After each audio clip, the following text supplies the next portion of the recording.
यहाँ पर आपको बताएं कि स्पीकर के इलेक्शन कमीशन को खत के बाद पार्टी पोजीशन में तब्दीली। कौमी असम्बली सेक्रेटेरिएट ने नई पार्टी पोजीशन जारी कर दी है।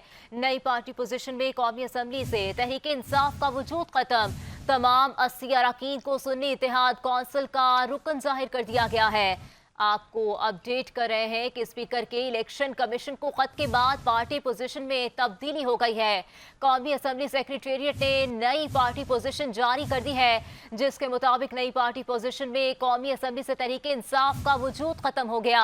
तमाम 80 अरकान को सुन्नी इत्तेहाद कौंसिल का रुकन जाहिर कर दिया गया है। आपको अपडेट कर रहे हैं इस अहम तरीन खबर से। स्पीकर के इलेक्शन कमीशन को खत के बाद पार्टी पोजीशन में तब्दीली कर दी गई है।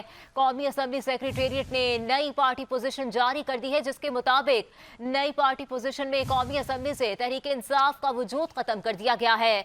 तमाम 80 अरकान को सुन्नी इत्तेहाद कौंसिल का रुकन जाहिर कर दिया गया है। इस अहम खबर से आपको आगाह करें कि स्पीकर के इलेक्शन कमीशन को खत के बाद पार्टी पोजीशन में तब्दीली कर दी गई है।